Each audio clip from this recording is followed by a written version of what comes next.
Star Trek Picard season 2 episode 2। इससे पहले के सभी सीजन्स और एपिसोड की लिंक डिस्क्रिप्शन में है। अगर वो वीडियोस नहीं देखी हैं तो पहले उन्हें जाकर देखिए। एपिसोड शुरू होता है और हमें पता चलता है कि क्यू के टाइमलाइन में बदलाव करने की वजह से पूरी गैलेक्सी का फ्यूचर बदल गया है। फेडरेशन की जगह पे कॉन्फेडरेशन नाम की एक गैलेक्टिक गवर्नमेंट गैलेक्सी पर रूल करती है। कॉन्फेडरेशन ह्यूमंस की एक तानाशाही गवर्नमेंट है जिसने पूरी गैलेक्सी के सभी एलियन सिविलाइजेशन को अपना गुलाम बना लिया है या फिर उन्हें खत्म कर दिया है। ह्यूमंस ने कॉन्फेडरेशन के अंडर वल्कन्स को खत्म कर दिया, रोमुलेंस को गुलाम बना लिया और क्लिंगन एम्पायर को भी खत्म कर दिया। इस टाइमलाइन के अंदर कॉन्फेडरेशन ने ये सारे बुरे काम पिकार्ड के अंडर रहकर किए हैं। साथ ही इस टाइमलाइन में 7 कॉन्फेडरेशन की प्रेसिडेंट बन गई है और उसका एक पति भी होता है जो उसके लिए ही काम करता है। साथ ही 7 की बॉडी से पूरी तरीके से बॉर्ग टेक्नोलॉजी गायब हो चुकी है और अब सभी 7 को या तो एनिका हैंसन कहकर पुकारते हैं या फिर प्रेसिडेंट हैंसन कहकर पुकारते हैं। अब यहाँ पर मैं आपको बता दूं कि एनिका हैंसन 7 का असली नाम होता है और 7 को 7 ऑफ 9 तब नाम दिया गया था जब उसे कलेक्टिव ने बॉर्ग बना दिया था।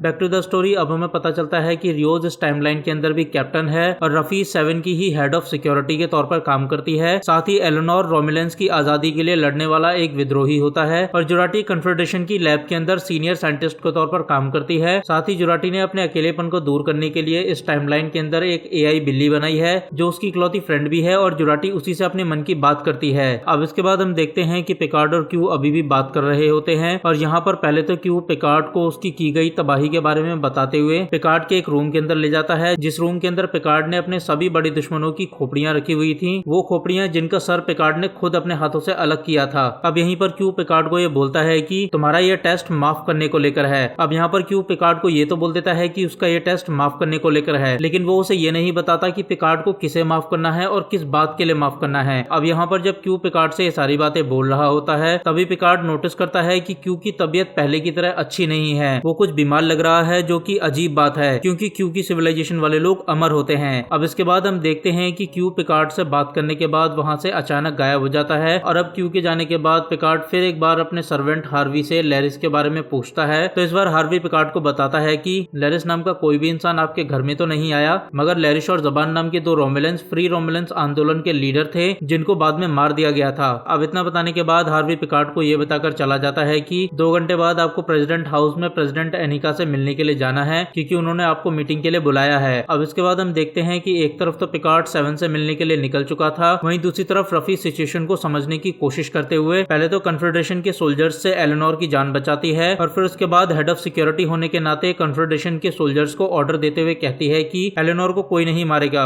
मुझे इस रोमुलेंस से पूछताछ करनी है। अब इसके बाद हम देखते हैं कि जब से 7 की आंख खुली थी तब से वो भी रफी की तरह सिचुएशन को समझने की कोशिश कर रही थी और अब सिचुएशन समझने की कोशिश करते करते उसे पता चलता है कि आज इरेडिकेशन डे है और आज सबके सामने एक बॉर्क्यून को मारा जाएगा और हर साल इरेडिकेशन डे पर आंदोलनकारियों, बगावत करने वाले और एलियंस के हमदर्दों को सबके सामने जान से मारा जाता है और बॉर्क्यून को पिकार्ड मारेगा। अब हम देखते हैं कि अपने पति से बात करते करते 7 को रियोस का प्रोफाइल भी दिखाई दे जाता है और अब रियोस का प्रोफाइल दिखते ही सबसे पहले 7 सभी को अपने कैबिन से बाहर भेज देती है और फिर उसके बाद एक सिक्योर और प्राइवेट नेटवर्क के जरिए रियोस को कांटेक्ट करते हुए कंफर्म करती है कि रियोस को सारी पुरानी बातें याद है भी या नहीं। और अब जैसे ही 7 को कंफर्म हो जाता है कि रियोस को सारी पुरानी बातें याद हैं तो वैसे ही 7 रियोस को अपने शिप के साथ वापस अर्थ पर आने के ऑर्डर दे देती है। अब रियोस से बात करने के बाद 7 अपने हस्बैंड के कहने पर जुराटी की लैब में कैद बॉर्क्यून को देखने के लिए जाती है और अब जैसे ही 7 जुराटी की लैब में पहुंचती है तो वैसे ही कंफ्यूज जुराटी 7 को देखकर बहुत ज्यादा खुश हो जाती है। जुराटी को इतना खुश देखकर 7 सबसे पहले तो उसे अपने पति से मिलवाती है और इनडायरेक्टली उसे ये समझाने की कोशिश करती है कि उसे भी जुराटी की तरह सब कुछ याद है मगर अभी उसे अपना मुंह बंद करके रखना होगा। अब इसके बाद हम देखते हैं कि 7 के पति के कहने पर जुराटी बॉर्क्यून को कैद से बाहर निकालती है और अब जैसे ही क्वीन कैद से बाहर आती है वैसे ही वो बोलने लगती है कि किसी ने टाइमलाइन को बदल दिया है। अब इतना बोलने के बाद क्वीन जुराटी की तरफ देखकर उससे कहती है कि तुम अकेलेपन के एहसास से अच्छे से वाकिफ हो। क्वीन की कही गई इस बात का जुराटी को मतलब समझ नहीं आ रहा था मगर उसे और 7 को ये बात तो अच्छे से समझ आ गई थी, किसी ने टाइमलाइन के अंदर बदलाव करा है। अब इसके बाद अगले सीन में हम देखते हैं कि पहले तो रफी, एलेनोर और पिकार्ड एक दूसरे को ढूंढ लेते हैं और फिर ये तीनों मिलकर 7 के पास जाते हैं और फिर उसके बाद ये चारों मिलकर जुराटी के पास जाते हैं। अब जुराटी की लैब में आने के बाद जब पिकार्ड बॉर्क्यून से पूछता है कि क्यू ने टाइमलाइन में क्या कब और कहां बदलाव किए हैं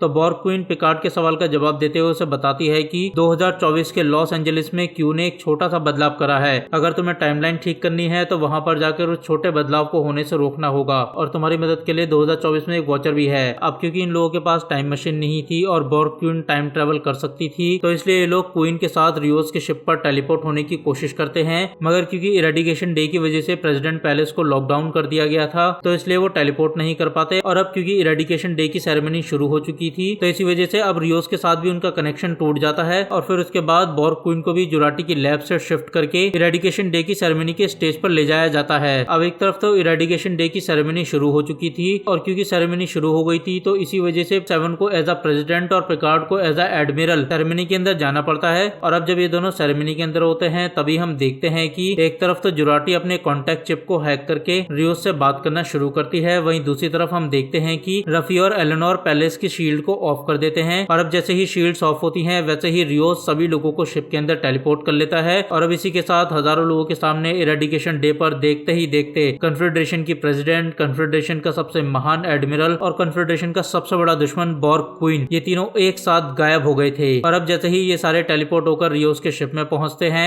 वैसे ही जुराटी टाइम ट्रेवल के लिए बॉर्ग क्वीन को शिप के साथ कनेक्ट करने लगती है और बाकी लोग शिप को अर्थ से दूर ले जाने की कोशिश करने लगते हैं। लेकिन इससे पहले कि ये सारे सेवन के हस्बैंड की नजरों से बचकर पास्ट में जा पाते उससे पहले ही सेवन का हस्बैंड अपने लोगों के साथ रियोस के शिप में टेलीपोर्ट हो जाता है। और जैसे ही वो शिप के अंदर आता है वैसे ही वो सबसे पहले एलेनोर को मार देता है क्योंकि एलेनोर एक रोमुलन होता है। और अब एलेनोर को मारने के तुरंत बाद सेवन का हस्बैंड पिकार्ड को गन पॉइंट पर लेकर उसे बॉर्ग क्वीन की मदद करने वाला गद्दार बोलने लगता है। और अब इसी के साथ ये एपिसोड खत्म हो जाता है। तो क्या यही होगा एलेनोर और बाकी सभी का अंत? और आखिर क्यू ने 2024 में जाकर क्या बदलाव किया था? और आखिर में सिर्फ एक ही सवाल, क्यू पिकार्ड से क्या चाहता है? इन सभी सवालों के जवाब जानने के लिए देखते रहिए we explanation movie in Hindi.